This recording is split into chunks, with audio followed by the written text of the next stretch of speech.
जय हिंद साथियों, स्वागत है आप सभी का अपने इस YouTube चैनल ओम साई स्टडी 2.0 पर। साथियों चलिए हम लोग हिस्ट्री देख रहे हैं, जिसमें कि आज आपका पार्ट 2 हो जाएगा। चलिए बिना देर के वो स्टार्ट करते हैं। अगर यदि आप चैनल पे नए हैं तो चैनल को सब्सक्राइब कर लीजिए और सेशन को दोस्तों के साथ शेयर कीजिए। चलिए प्रत्येक दिन क्यूज होता है, जुड़िए क्यूज से और अपना तैयारी को मजबूत कीजिए। चलिए बताइएगा, आज हम लोग मौर्य वंश से स्टार्ट करते हैं। तो बताइएगा कि मौर्य वंश के संस्थापक कौन थे? चंद्रगुप्त मौर्य। ठीक है, चंद्रगुप्त मौर्य का जो प्रधान मंत्री था वो कौन था? चाणक्य था। ठीक है, उसके बाद बताइएगा, यानी कि सेल्यूकस निकेटर की हत्या किसने की थी? चंद्रगुप्त मौर्य ने। सेल्यूकस निकेटर की पुत्री का क्या नाम था? कर्नेलिया, यानी कि जिसके साथ चंद्रगुप्त मौर्य ने क्या किया? विवाह कर लिया। ठीक है, बताइएगा कि यानी कि मेगास्थनीज किसके राजदूत थे? सेल्यूकस निकेटर के। ठीक है, उसके बाद बताइएगा, इंडिका नामक पुस्तक किसने लिखा है? मेगास्थनीज ने। ठीक है, उसके बाद बताइएगा कि किसने सेंड्रोकोटस कहा था चंद्रगुप्त मौर्य को? जस्टिन ने कहा था। ठीक है, उसके बाद बताना है कि शाहगौर अभिलेख, जो तांबा का अभिलेख है, किससे संबंधित है? ये था आपका शाहगौर था, अकाल के समय जो सहयोग किया था उसकी चर्चा उसी में है। तो उसके बाद फिर बताइएगा, यानी कि चंद्रगुप्त मौर्य ने जैन धर्म की शिक्षा किससे ली थी? भद्रबाहु से। कब लिया था? 298 ईस्वी पूर्व में। ठीक है, उसके बाद बताइए, चंद्रगुप्त मौर्य की मृत्यु कहाँ हुई थी? श्रवणबेलगोला, जो कि कहाँ स्थित है? कर्नाटक में स्थित है। ठीक है, उसके बाद बताइएगा, यानी अर्थशास्त्र, जो कि राजनीतिक अर्थशास्त्र था, पुस्तक के लेखक कौन है? चाणक्य या कौटिल्य। कौटिल्य को किस नाम से जाना जाता है? चाणक्य, कौटिल्य और विष्णुगुप्त के नाम से जाना जाता है। ठीक है, उसके बाद बताइएगा, चंद्रगुप्त मौर्य का उत्तराधिकारी कौन था? बिंदुसार, यानी अमित्र घात के नाम से किसे जाना जाता है? बिंदुसार को। ठीक है, उसके बाद आजीवक संप्रदाय के संस्थापक कौन थे? बिंदुसार थे। ठीक है, आजीवक संप्रदाय के अनुयायी बिंदुसार थे। उसके बाद बताइएगा, यानी कि एंट्रियोकस ने यानी सूखा अंजीर और राजदूत जो भेजा था, वो कहाँ का राजा था? सीरिया का नरेश था। ठीक है, उसके बाद उन्होंने यानी कि एंटियोकस ने ही डायमेकस को भेजा था। किसके यानी बिंदुसार के काल में। ठीक है, उसके बाद बताइएगा, उसके बाद है कि जब जम्मू कश्मीर पर विद्रोह हुआ था, उसे यानी कि दबाया किसने? तो ये अशोक ने दबाया था। किसने दबाया? अशोक ने। ठीक है, उसके बाद अशोक बताइएगा, अशोक यानी बिंदुसार का उत्तराधिकारी पूछा जाए तो कौन हो जाएगा? अशोक। ठीक है, उसके बाद अशोक जो राज्याभिषेक किया था वो कब किया था? 269 ईस्वी पूर्व में। ठीक है, उसके बाद फिर 8 वर्ष के बाद कलिंग युद्ध हुआ था, जो कि कब हुआ था? 261 ईसा पूर्व में। यानी कि अशोक ने जो था बौद्ध धर्म की प्रेरणा किससे ली थी? तो ये ली थी निग्रोध से। ठीक है, और बौद्ध धर्म की शिक्षा किससे लिया था? उपगुप्त से लिया था। ठीक है, उसके बाद बताना है कि यानी अशोक के पुत्र का क्या नाम था? महेंद्र, और पुत्री का नाम संघमित्रा। यानी कि श्रीलंका बौद्ध धर्म की प्रचार प्रसार के लिए किसे भेजा गया था? महेंद्र और संघमित्रा को भेजा गया था। ठीक है, उसके बाद यानी कि अशोक ने जब राज्याभिषेक के 10वें वर्ष एक गया में बौद्ध यानी कि बौद्ध से संबंधित धम्म यात्रा किया था। कहाँ? गया में 10वें वर्ष। और पूछा जाए कि बौद्ध से संबंधित धम्म यात्रा या राज्याभिषेक के 20वें वर्ष कहाँ किया था? लुम्बिनी में किया था। ठीक है, बताइएगा, अशोक की मृत्यु कब हुई थी? 332 ईसा पूर्व में। कहाँ हुआ था? पाटलिपुत्र में हुआ था। ठीक है, उसके बाद हम लोग अशोक के शिलालेख देख लेते हैं। पहला शिलालेख क्या कहता है? उसमें अहिंसा की चर्चा है, यानी हिंसा नहीं करना। दूसरा शिलालेख में चिकित्सा की चर्चा है, यानी कि दक्षिण भारत में चोल, पांड्य और श्रीलंका, ये सभी चोल को अशोक ने नहीं जीत पाया था। ये सभी चर्चा किसमें है?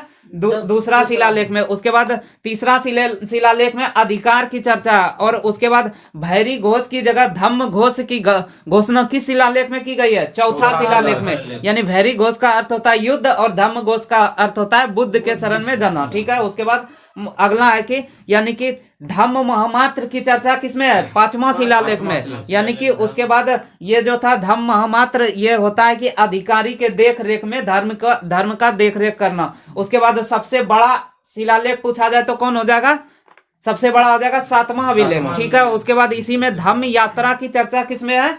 7वां अभिलेख में। ठीक है, उसके बाद बताना है कि धम्म यात्रा जो कि गया में 10वें वर्ष हुआ था, तो उसके बाद फिर बताना अगला है कि ये था 8वें शिलालेख में चर्चा था, जो कि गया में धम्म यात्रा हुआ था 10वें वर्ष। उसके बाद फिर यानी कि स्त्री से संबंधित सुधार के लिए कौन सा अभिलेख था, ये 12वां अभिलेख था। उसके बाद कलिंग युद्ध की चर्चा किस अभिलेख में किया गया है, 13वां अभिलेख में किया गया है। ठीक है, उसके बाद बताइएगा कि अभिलेख की प्रेरणा यानी अभिलेख लिखने की प्रेरणा किससे लिया था, डेरियस से लिया था। और अभिलेख पढ़ा किसने था, सर्वप्रथम जेम्स प्रिंसेप ने। कब पढ़ा था, 1837 ईस्वी में। यानी उसका जो अभिलेख लिखा था किस किस लिपि में लिखा हुआ था, ब्राह्मणी, खरोष्टी, अरमाइक और ग्रीक में लिखा हुआ था। खरोष्टी लिपि क्या होता है, जिसमें कि दाएं से बाएं और लिखा जाता है, तो वह खरोष्टी लिपि होता है। ठीक है, उसके बाद अशोक यानी किनका नाम प्रियदर्शी था, अशोक का नाम था। ठीक है, उसके बाद फिर यानी गुर्जरा अभिलेख कहाँ स्थित है, मध्य प्रदेश में। ठीक है, जो कि अशोक का अभिलेख है। मस्की अभिलेख कहाँ स्थित है, कर्नाटक में। ठीक है, जिसमें कि अशोक नाम उसका मिला है। गुर्जरा और मस्की पूछेगा कि अशोक का नाम अशोक लिखा हुआ किसमें मिला है, मस्की और गुर्जरा अभिलेख दोनों में। ठीक है, उसके बाद फिर यानी कि भब्रू अभिलेख कहाँ स्थित है, राजस्थान में, जिसमें अशोक को सम्राट के रूप में बताया गया है। ठीक है, उसके बाद बताइएगा सबसे छोटा अभिलेख पूछा जाए तो कौन होगा, रुमनदेही अभिलेख। रुमनदेही अभिलेख कहाँ स्थित है, नेपाल में स्थित है। ठीक है, उसके बाद फिर कौशाम्बी अभिलेख, जिसमें कि उसकी पत्नी की चर्चा है, यानी कि रानी का अभिलेख के नाम से किसे जाना जाता है, कौशाम्बी अभिलेख को जाना जाता है, क्योंकि उसकी पत्नी दान दिया करते थे। ठीक है, बताइएगा कि कौशाम्बी अभिलेख को अकबर ने यानी कहाँ लाया था, इलाहाबाद में लाया था। ठीक है, उसके बाद बताइएगा टोपरा अभिलेख कहाँ स्थित है, हरियाणा में। और मेरठ अभिलेख कहाँ स्थित है, उत्तर प्रदेश में। इन दोनों को फिरोज शाह तुगलक ने कहाँ ला लिया, दिल्ली ला लिया। ठीक है, उसके बाद रामपुरवा और लोरिया अभिलेख कहाँ स्थित है, चंपारण, जो कि बिहार में पड़ता है। ठीक है, उसके बाद यानी कि अब हम लोग देख रहे हैं कि यानी ये कौन है, अशोक हो गया ना, अशोक यानी चंद्रगुप्त मौर्य। चंद्रगुप्त मौर्य का अंतिम शासक कौन था, वृद्धरथ था। ठीक है, उसके बाद बताना है अब हम लोग शुंग वंश चलेंगे। शुंग वंश के संस्थापक कौन थे, पुष्यमित्र शुंग। यानी कि पहला गैर क्षत्रिय या शासक था कौन, पुष्यमित्र शुंग। मगध के शासन पर बैठने वाला पहला गैर क्षत्रिय शासक पुष्यमित्र शुंग, जो कि एक ब्राह्मण था, यानी कि ये एक कट्टर ब्राह्मण था। ठीक है, इन्होंने क्या किया था, यानी बौद्ध धर्म के जितने भी स्तूप सब थे उसको इन्होंने ध्वस्त करवा दिया था। ठीक है, उसके बाद फिर बताइएगा पुष्यमित्र शुंग ने अपनी पहली राजधानी कहाँ बनाया था, पटना में, और दूसरी राजधानी विदिशा में बनाया था। ठीक है, उसके बाद यानी कि पुष्यमित्र शुंग ने सांची की स्तूप की खिड़की को किससे मतलब सुशोभित करवाया था, तांबा से। और उसके बाद वही पत्थर से भरहुत स्तूप के खिड़की को सही करवाया था। ठीक है, उसके बाद इसी के समय में यानी कि 2 यवन आक्रमण हुए, जिसमें से पहला यवन आक्रमण का नेतृत्व किया था डेमेट्रियस ने, और दूसरा जो था उसका नेतृत्व किया था मिनांडर ने। ठीक है, उसके बाद बताइएगा यानी कि मिनांडर ने नागसेन ने बौद्ध धर्म की, यानी कि नागसेन ने मिनांडर को बौद्ध धर्म की शिक्षा दी थी।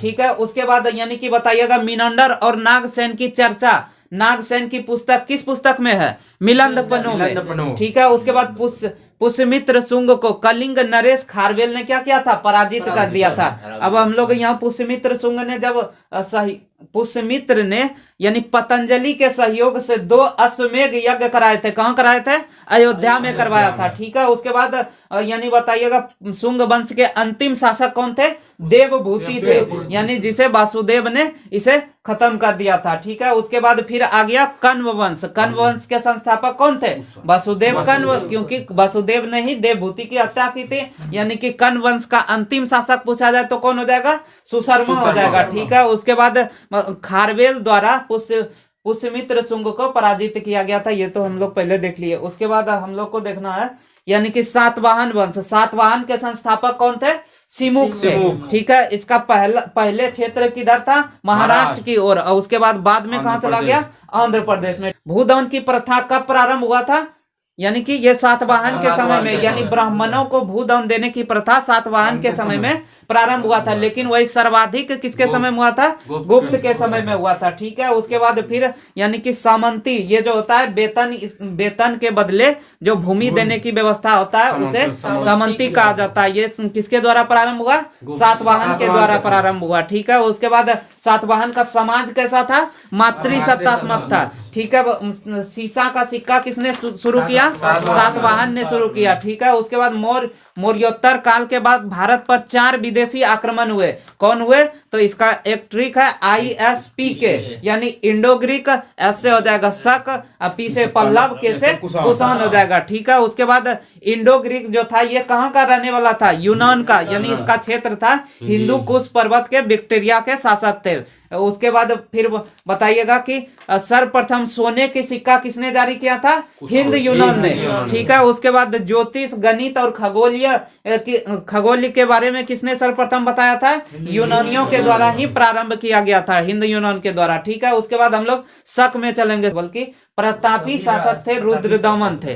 ठीक है, यानी शक कहाँ का रहने वाला था? एशिया का रहने वाला था शक। ठीक है, उसके बाद जूनागढ़ अभिलेख, इसी से जूनागढ़ अभिलेख में किसकी चर्चा है? रुद्रदमन ने ही जूनागढ़ अभिलेख को लिखा है। ठीक है, उसके बाद फिर यानी कि जूनागढ़ अभिलेख किस भाषा में था? संस्कृत भाषा में था। उसमें क्या है? चंद्रगुप्त मौर्य ने जो सुदर्शन झील को बनवाया उसकी चर्चा जूनागढ़ के अभिलेख में स्थित है। यानी सुदर्शन झील का रिपेयरिंग किसने करवाया है? तो ये रुद्रदमन और स्कंदगुप्त ने करवाया। लेकिन पूछा जाएगा कि यानी कि कौन था? सुदर्शन झील को बनवाया किसने है?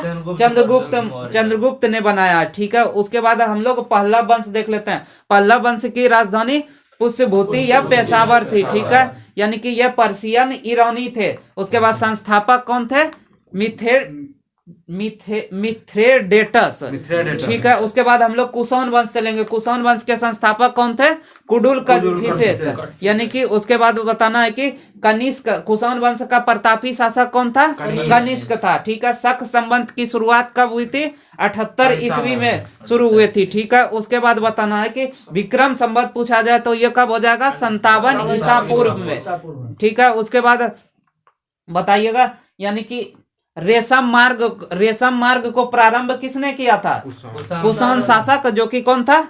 कनिष्क था। ठीक है, यानी कनिष्क ने रेशम मार्ग पर अधिकार कर लिया था। ठीक है, उसके बाद फिर यहाँ है कि अश्वघोष जो था कनिष्क के समय ही था, उन्होंने पटना पर आक्रमण किया और बुद्ध के भिक्षाटन का जो पात्र होता था और यहाँ के कुछ दार्शनिकों को लेकर अपने साथ चला गया। ठीक है, उसके बाद बताना है कि कनिष्क के शासन काल में कौन कौन यानी कि उपस्थित थे, जैसे कि चरक थे, नागार्जुन और पार्श्व वसुमित्र, ये सभी किसके शासन काल में थे? चरक कनिष्क के शासन काल में थे। ठीक है, इसको याद रखने के लिए एक ट्रिक है, अचानक, अ से हो जाएगा अश्वघोष, च से हो जाएगा चरक, न से हो जाएगा नागार्जुन, क से हो जाएगा कनिष्क।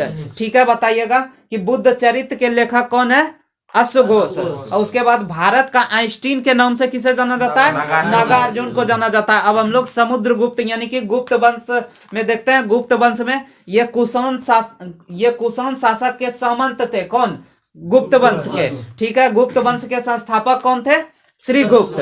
और उसके बाद फिर वास्तविक संस्थापक पूछा जाए तो कौन हो जाएगा? चंद्रगुप्त प्रथम हो जाएगा, चंद्रगुप्त प्रथम। ठीक है, बताना है कि लिच्छवी दोहित्र के नाम से किसे जाना जाता है?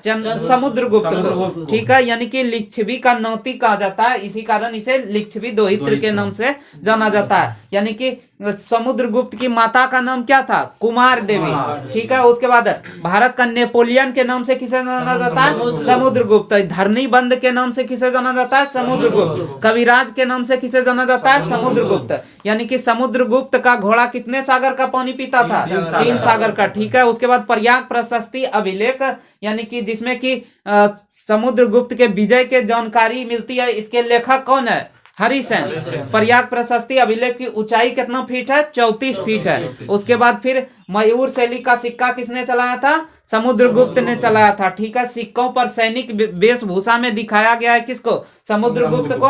और बीना बजाते हुए सिक्के पर किसे दिखाया गया? समुद्रगुप्त को। ठीक है, उसके बाद कविराज के नाम से किसे जाना जाता है? समुद्रगुप्त को जाना जाता है। समुद्रगुप्त का बड़ा भाई कौन था? रामगुप्त। ठीक है, उसके बाद समुद्रगुप्त का छोटा भाई कौन था? चंद्रगुप्त द्वितीय। ठीक है, अब हम लोग चंद्रगुप्त द्वितीय के बारे में पढ़ते हैं, यानी कि शकों का अंत किसने किया था? चंद्रगुप्त द्वितीय ने। ठीक है, उसके बाद विक्रमादित्य की उपाधि किसने धारण की थी? चंद्रगुप्त द्वितीय ने। ठीक है, चांदी का सिक्का किसने चलाया था? चंद्रगुप्त द्वितीय। न्याय का सिंहासन जो कि पत्थर का बना हुआ था, यह किसके समय में था? चंद्रगुप्त द्वितीय के समय में। संस्कृत भाषा के नवरत्न इसी के समय में रहते थे, जिसमें कि कुछ थे कालिदास, अमरदास, बरामीर, धनवंतरी, इसी के समय में रहते थे। किसके समय में? चंद्रगुप्त द्वितीय के समय में। ठीक है, चंद्रगुप्त द्वितीय के समय में एक चीनी यात्री भारत आया था, उसका नाम क्या था? फाहियान। फाहियान की पुस्तक कौन सी थी? फोक क्यू की। ठीक है, उसके बाद बताइए चंद्रगुप्त के समय में जो एक वैद्य था, यानी जड़ी बूटी वाला जो इलाज करता है, उसका नाम क्या था? धनवंतरी। ठीक है, उसके बाद बताना है, यानी कि अगला हम लोग देख लेते हैं चंद्रगुप्त द्वितीय। चंद्रगुप्त द्वितीय ही था ना? चंद्रगुप्त द्वितीय के बाद उसका पुत्र कौन हुआ? कुमारगुप्त। नालंदा विश्वविद्यालय की स्थापना किसने करवाया? कुमारगुप्त ने। बल्कि नालंदा विश्वविद्यालय को ध्वस्त किसने करवाया? बख्तियार खिलजी ने 1198 ईस्वी में। ठीक है, उसके बाद फिर हुंडों के आक्रमण से गुप्त शासन का क्या हो गया? अंत हो गया। ठीक है, बताइएगा विश्व का प्रथम विश्वविद्यालय कौन सा है? नालंदा विश्वविद्यालय, जो कहाँ स्थित है? अभी पाकिस्तान में। नालंदा विश्वविद्यालय, नालंदा तो बिहार में, तक्षशिला पाकिस्तान में है। यानी विश्व का प्रथम विश्वविद्यालय कौन? तक्षशिला या नालंदा? तक्षशिला। ठीक है, उसके बाद बताइएगा कि यानी कि कुमारगुप्त के बाद अगला शासक कौन आया? स्कंदगुप्त। ठीक है, स्कंदगुप्त। सुदर्शन झील का पुनर्निर्माण किसने करवाया? स्कंदगुप्त। सती प्रथा की जानकारी मिलती है कौन से अभिलेख में? स्कंदगुप्त के भानुगुप्त अभिलेख में, जो कि भानुगुप्त के एरन अभिलेख में, यानी कि सती प्रथा की जानकारी मिलती है। अंतिम शासक कौन था? विष्णुगुप्त। यानी कि पूछा जाएगा गुप्त वंश का अंतिम शासक विष्णुगुप्त। ठीक है, अब हम लोग देख लेते हैं, यानी गुप्त के सामंत थे कौन? पुष्यभूति वंश के शासक। सामंत, गुप्त के सामंत यानी कि पुष्यभूति वंश को वर्धन वंश के नाम से जाना जाता है। बताइएगा कि यानी पुष्यभूति वंश के संस्थापक कौन थे? इसकी स्थापना पुष्यभूति वर्धन ने की थी। ठीक है, उसके बाद इसका राजधानी कहाँ था? थानेश्वर, जो कि हरियाणा के पास पड़ता है। ठीक है, उसके बाद पुष्यभूति वंश का प्रतापी शासक यानी अगला शासक कौन हुआ? प्रभाकर वर्धन। प्रभाकर वर्धन के कितने संतान थे? 3 संतान थे, एक राजवर्धन, एक हर्षवर्धन और एक राज्यश्री। ठीक है, उसके बाद बताइए राज्यश्री का विवाह किससे हुआ था? ग्राहम वर्मन से हुआ था, जो कि कहाँ का शासक था? कन्नौज का शासक था। ठीक है, उसके बाद इसी में हुआ कि मतलब जब ग्राहम वर्मन, देवगुप्त ने, जो कि मालवा का शासक था, ग्राहम वर्मन ने किसकी हत्या? ग्राहम वर्मन की हत्या कर दी देवगुप्त ने, जो कि मालवा का शासक था। और उसके बाद फिर राजवर्धन आया। राजवर्धन ने किसकी हत्या कर दी? देवगुप्त के। देवगुप्त का जब हत्या कर दिया, देवगुप्त का एक साथी था, उसका नाम था शशांक, जो कि बंगाल के गौड़ शासक थे। उन्होंने राजवर्धन की हत्या कर दी। उसके बाद पूछा जाएगा कि वर्धन वंश का प्रतापी शासक कौन था? हर्षवर्धन। हर्षवर्धन ने अपनी राजधानी कहाँ बना ली? कन्नौज बना ली। ठीक है, यानी कि उसका जो मतलब राजश्री का जो जहाँ पे घर था, वहीं पे ये अपना राजधानी बना लिया। कहाँ? कन्नौज में। हर्षवर्धन के दरबारी कवि कौन थे? बाणभट्ट। कादम्बरी और हर्षचरित पुस्तक के लेखक कौन है? बाणभट्ट। ठीक है, हर्षवर्धन के शासन काल में कौन आया था? ह्वेनसांग की पुस्तक का नाम क्या है? सियुकी। ठीक है, यानी कि यह नालंदा का स्टूडेंट और टीचर कौन था? दोनों था ह्वेनसांग। हर्षवर्धन को दक्षिण भारत के पुलकेशिन द्वितीय ने पराजित कर दिया। बताइएगा यात्रियों के राजकुमार के नाम से किसे जाना जाता है? ह्वेनसांग को। नीति का पंडित किसे कहा जाता है? ह्वेनसांग को। ठीक है, उसके बाद पांड्य राजाओं के संरक्षण में 3 कवियों का विशाल सम्मेलन हुआ, जिसे संगम काल कहा जाता है। संगम काल के बारे में हम लोग कल देखेंगे। चलिए आज सेशन को यहीं तक रखते हैं। धन्यवाद।